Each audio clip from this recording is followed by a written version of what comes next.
Bismillahirrahmanirrahim.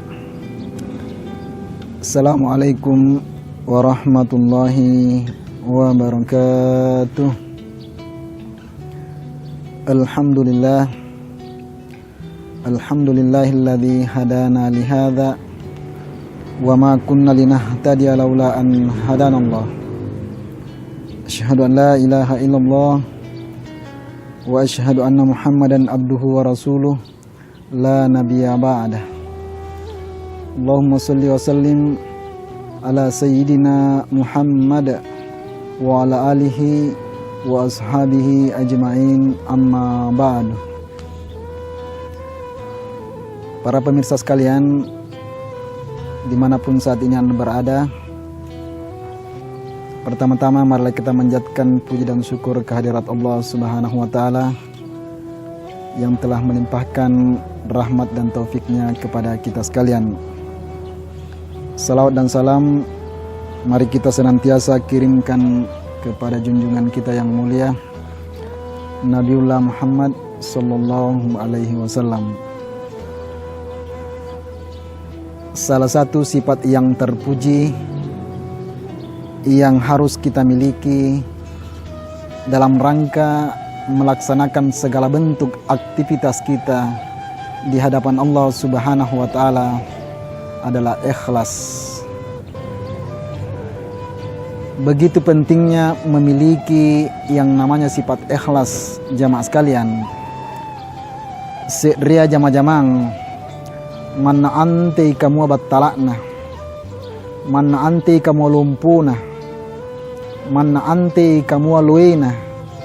Tapi karena didasari dengan keikhlasan semata-mata karena Allah, maka pekerjaan itu akan menjadi mudah dan ringan.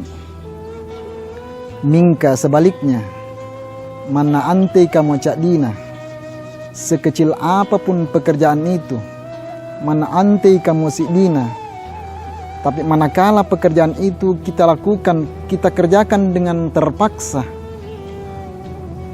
tidak didasari dengan keikhlasan, otomatis pasti batal lagi nikasia atau nigaukang anjo jama-jama.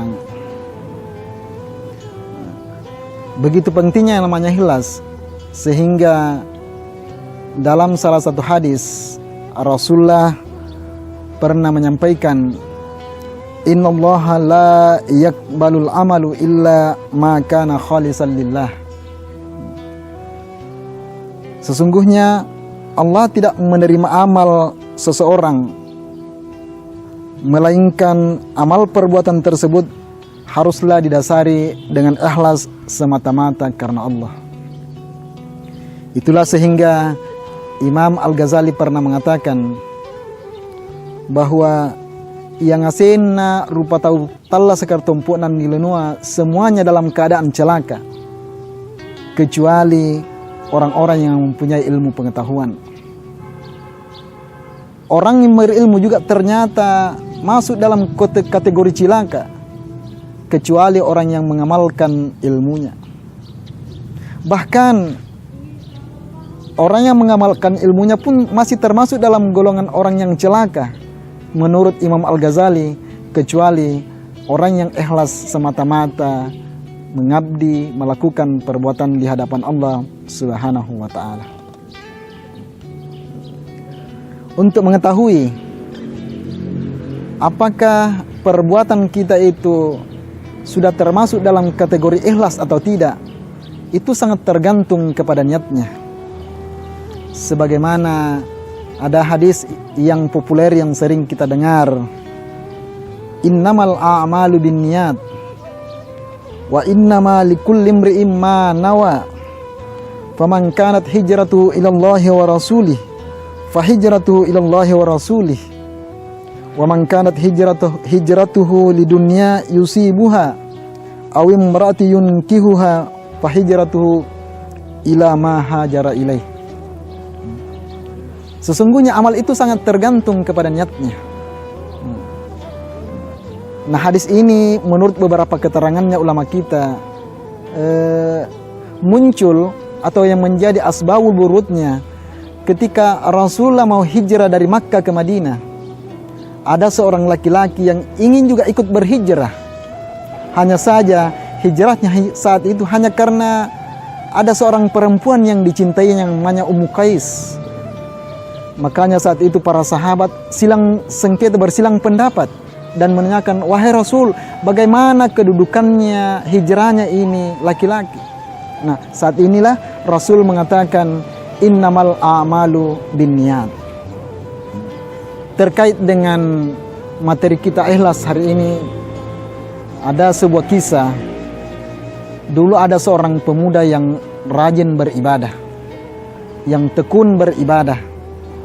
Hanya saja ilalanna konjo kampungna ada sesuatu keganjilan yang terjadi. Nah, sabab konjo di kampungnya injo masyarakatna nangaya lampa apala konjo di seria pokok-pokok lompo. Sehingga ini merasa tidak tenang melihat keberadaan pohon besar tersebut, karena ini bisa merusak akidah dan keyakinan yang masyarakat yang ada di wilayah tersebut. Sore waktu ini anak buruknya dengan perasaan marah dia berangkat dari rumah ngeram pangkulu kapak erok minjo rencanana dengan niatnya erok kina tak bang jo pokok lompua. Nah, sabab anak kue pun dibiarkan masyarakat tersebut, bahaya bisa merusak akidahnya karena itu termasuk musyrik. Di tangan Pak Dakana tiba-tiba dia bertemu dengan iblis yang menyerupai, yang berubah wujud menjadi seorang laki-laki tua.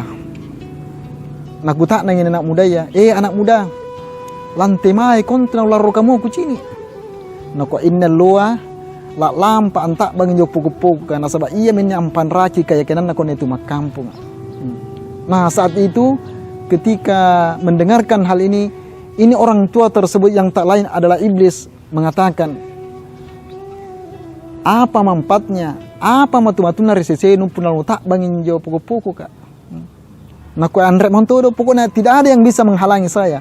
Karena dihalangi dan dihalangi, akhirnya orang tua tersebut bersama dengan pemuda ini bergulat asibaji. Ningka pada akhirnya ni beta ini sumpah ini totuaya. Dalam keadaan mengalah seperti itu nak kue anak muda kaman ne.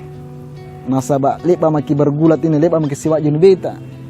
Nah, ada satu yang saya usulkan kepadamu. Punaero jako ambatalkan intunyatmu. Nia ser jama-jamangku sariangku. Amin romo ko dibalakno. Punna amin ro ko dibalakno. Niatku janjianku. Setiap harinya kamu akan mendapatkan uang di bawah bantalmu sebesar 3 dirham. Nah, ku mau anak muda ya. Betulkah itu? Nah, ya betul. Kalau kau buktikan amin romo ko dibalakno, yang penting dengan catatan kau batalkan niatmu untuk menebang pohon itu. Anta makir nawan-nawan nakan re ini godaan na sumpah iblis amin romin anak muda ya. Ketika sampai di rumah besok begitu di waktu subuh kina buktikan ketika terbangun dari tempat tidurnya nabulinta ki sumpah ini Pak Lungana ternyata betul anggap patoji kedua 3 dirham raungana Pak Lungana ko betul apa yang dikatakan orang tua tersebut. Di hari kedua ternyata dia ingin buktikan terjadi lagi. Anggap kami sedoi. Tapi ternyata di hari ketiga ketika dia terbangun natimbaki nabulintaki Pak Lungana andre menangguppa. Saat itu dia kembali mengatakan dalam hati nabura-burai anne itu tuayan sik oleh karuwe. Dia katakan setiap hari kamu akan mendapatkan uang di bawah bantalmu. Tapi ternyata hanya 2 hari. Berarti nabura-burai ya. Dia ambil lagi kapaknya, dia berangkat dari rumah dalam keadaan marah. Ero bisa lampan tak bagi pokok-pokok kak. Di tangan Pak Dakana ternyata asigupa misalnya tetuaya yang tidak lain adalah iblis. Nako anak muda lantimai kon tular romo ke sekucini. Nako wahai orang tua, hari ini lampa masih antak bangin juga no pokok-pokok. Tidak ada lagi yang bisa menghalangi saya. Nasabatnya halangi misalnya tetuaya asibaknya bisa bergulat lagi. Tapi ketika dia bergulat hari itu, andre mau nakulle ni betan na sumpah tetuaya. Ni beta min anak muda ya. Lek baket cidong-cidong ni betana nakua mon sumpah itu ya. Weh anak muda. Nisa nyong ko inanak kan ne. Nakua tandret kusing ko inak ke minne iblis. Nakua mon anak muda ya. Kenapa kemarin waktu kita bergulat ku beta ko pertama tu nato si baji, tapi kenapa Naku menetotoya, wahai anak muda, kupawang ko injo mulu karwekang waktu nu pertama batu mai memang larro ko batu di balaknu min kalarronu batu mai lantak bang jo pokok-pokok memang lillahi ta'ala, niatmu ikhlas semata-mata karena Allah. Makanya tanda nak kula ko kubeta, ndak kula ko kuasai min kari kamak-kaman niya batu ko mai niat ko balik batu main ne larro tonya ko min kalarronu bukan karena semata-mata karena Allah, larronu hanya karena andai aja dong gupa doe rawangan apa lunganu ia menyumpah aku beta mo ko sibaji. Inilah pernyataannya iblis di dalam Al-Quran surah As-Sad. Wattunna lani surah suluk di surga karena Allah Ta'ala pala tempo untuk dipanjangkan usianya sampai di hari akhir. Nakua iblis qala fa bi izzatika la akhwai la guyannahum ajma'in illa ibadaka minhumul mukhlasin. Nakua demi kemuliaanmu pasti aku akan menyesatkan mereka semuanya. Jadi nyaman tuh janjinya iblis minka lanjutan ayakan aku illa ibadaka minhumul mukhlasin, pasangalin atanta yang ikhlas semata-mata menyembah mengabdi kepadamu. Dari uraian singkat ini kita bisa mengambil kesimpulan bahwa ini sebenarnya rahasia nasari yang punna tia kina kuasai, tia ki setiap saat napaka beling-beling iblis. Satu kuncinya adalah ikhlas semata-mata menyembah kepada Allah. Kamu juga pengkurapi ko batuangki hari ini selaku kisah-kisah teladan. Mudah-mudahan ada manfaatnya. Billahi taufiq wasada. Wallahul muwaffiq ila aqwamit thariq. Assalamualaikum warahmatullahi wabarakatuh.